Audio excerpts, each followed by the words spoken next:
a stylist doing this. I still consider myself still fairly new in the game because I'm under 5 years, even though I was born and raised in the industry. We talk about it in my book, A Heritage of Hair.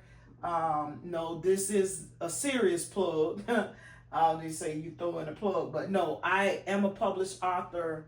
I've written a book. The book is entitled A Heritage of Hair, and it parallels my story and my mom's story, because I tell her story, of course, but it talks about my story and how I was brought up in it, but years later come back around to it, and what happened in between the time I was born to the time I came into the industry, and a little bit of everything in between. But nonetheless, and looking at that and seeing the differences, what I've noticed, like doing 2-strand twists. Normally when I do 2-strand twists, I go right over left. And in my method that I use, I kind of double twist, almost triple twist, in terms of how I want the locks, the 2-strand twist to hold and stay.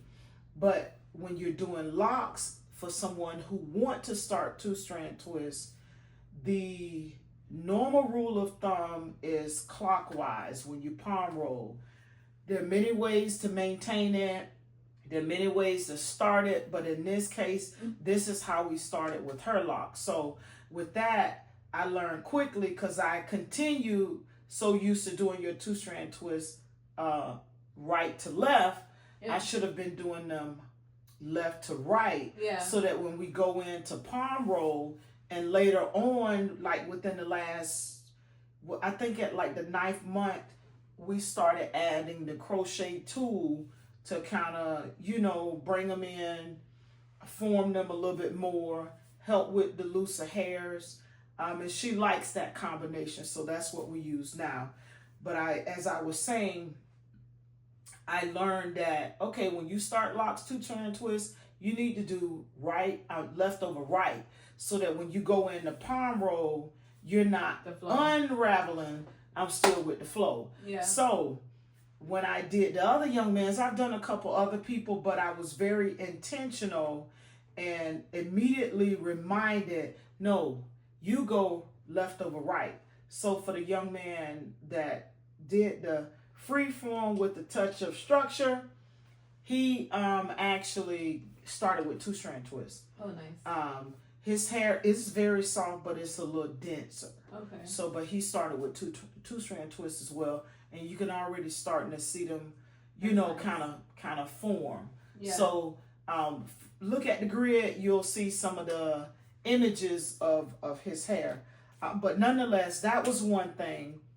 And then just going through this process with you live, having that monthly check-in, being able to address stuff immediately, because sometimes people start their locks and they don't necessarily come back on a consistent basis, like 4 weeks or 5 weeks or 6 weeks. So you may not see them for a couple months, because I got a client, he literally, I don't see him for like 5 or 6 months, and he comes in.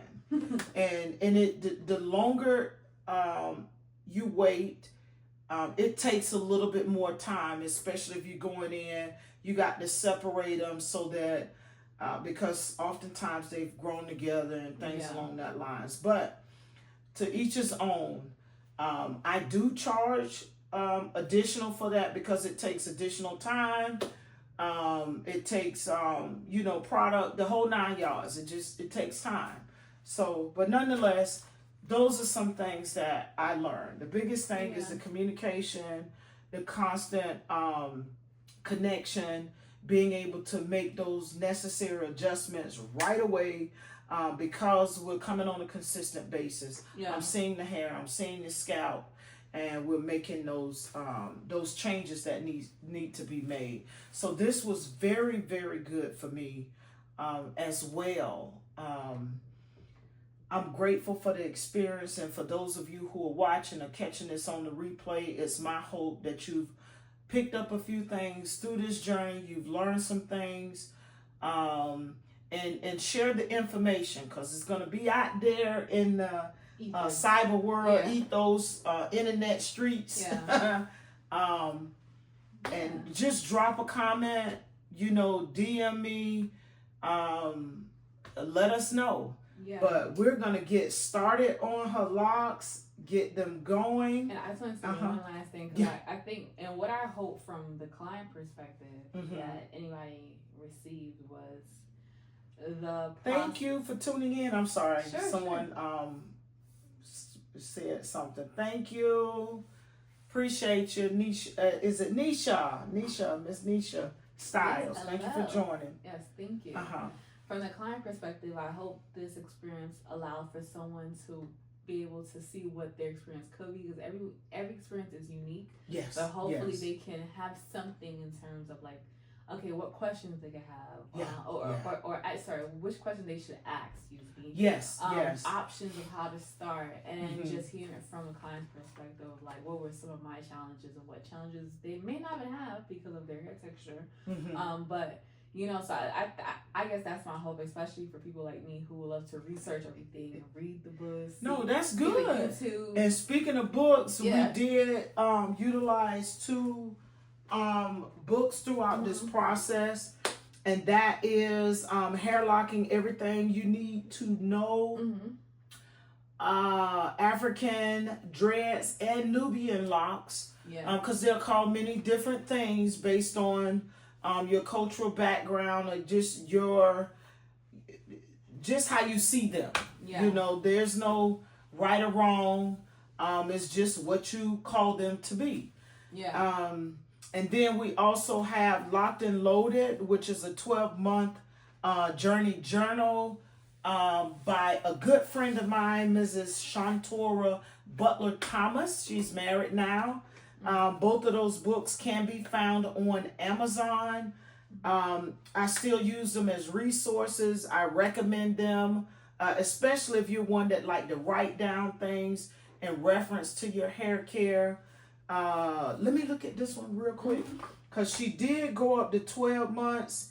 For the first 3 months, she gives you space to journey. She talks about the different stages.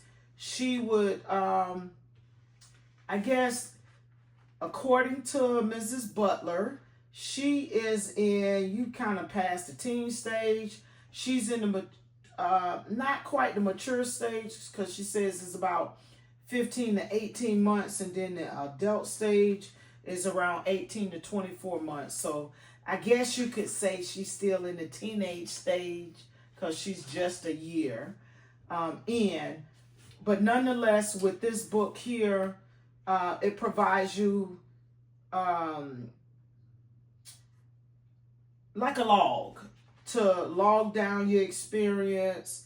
There are a few questions that are asked. Are you trusting the journey? Are you comfortable with the process? Your first retwist date. Is there any unraveling? Did your loctician use the rubber band method, or have a recoil or retwist, have to recoil or retwist any? So those are just some of the things. Do you use the apple cider vinegar rinse? Have you used it? Do you detox during the first year? Those sort of things. So it says here, happy lockiversary. You made it this far. Express your year journey. Be mindful of the routine schedule for the buildup and maintenance of root retwist or retightening. Some people say retwist, some people say retightening. Tomato, whatever it is that you like. It says here, as you are approaching the mature stage, which could begin as early as 1 year after beginning your lock journey, depending upon the texture of your hair, trust, you will know you've reached the mature stage. And she says here, about 15 to 18 months when your locks are fully long enough to lie flat or hang down. Wow. So I look at the mature stage as not only are it's long enough to lay flat or lie down, but are they mature or solid and consistent all the way throughout the length of that particular lock. That makes sense. So, because some of them can lay down and lie flat and they're not as long as yours. So you know what I'm saying? So maturity for me is it solid all the way through, especially when you go through the methods of comb coil, 2-strand twist, or 3-strand twist, where a braid method, where you no longer see that pattern in the hair. So for me, that's, mature. Is it solid all the way through? You still have some budding. Is there excessive frizz around it? Then again, that's going to depend on your hair texture as well. Yeah. So those are just some things. These are some resources that are available on Amazon. Yeah. These are things that we use. Like I said, I didn't necessarily use the Journey Journal for me as a professional, except for asking questions, using it as a guide tool for my clients. And I do recommend it to all of my first-time clients who are starting on their lock journey, as well as the hair locking book, Everything You Need to Know About African Dreads and Nubian Locks. I consistently use that as a reference because there's a lot of information. It goes into talking about the myths and the facts, but nonetheless, those are two, and we gonna call it a day because we got to get started. Yeah. And this has been her 1 year, and like she said, we'll come back to do like a year in review here soon. Because we got to pull some images and video clips and things along those lines together and see where we go from here. Yeah. But she's doing well. She's doing well. So I want to say thank you to those of you who have followed this journey. We greatly appreciate it. Once again, if you have any questions, please don't hesitate to leave them in the comment section or DM me. And we'll get those questions answered. If I don't know, there are other individuals that mentor me, that I have connections with. Hey, all I got is phone call, text away, and find the answer. There's a lot of information out there, but there's nothing like having individuals who walk the walk and talk the talk and have experienced it to provide you with solid and sound information. Yeah. So thank you all for joining. Greatly appreciate you. Don't forget to hit that follow, subscribe button if you're watching this on YouTube. We appreciate you. Replay viewers, thank you. You can go back and look at the other clips and see some of the discussion that we've had, because like we said, it's not scripted. So you get some organic conversation about what is taking place or what has gone on from the both of us. So check out those other 11 videos. With that being said, remember to embrace your natural hair and celebrate your real roots with Real Roots Love and Real Roots Pride. I am Yate the Barber Stylist. This is Diana, my lock client, who's 1 year, 51 weeks and 3 days and counting. Yes. All right. Thank you all for joining us. Appreciate you.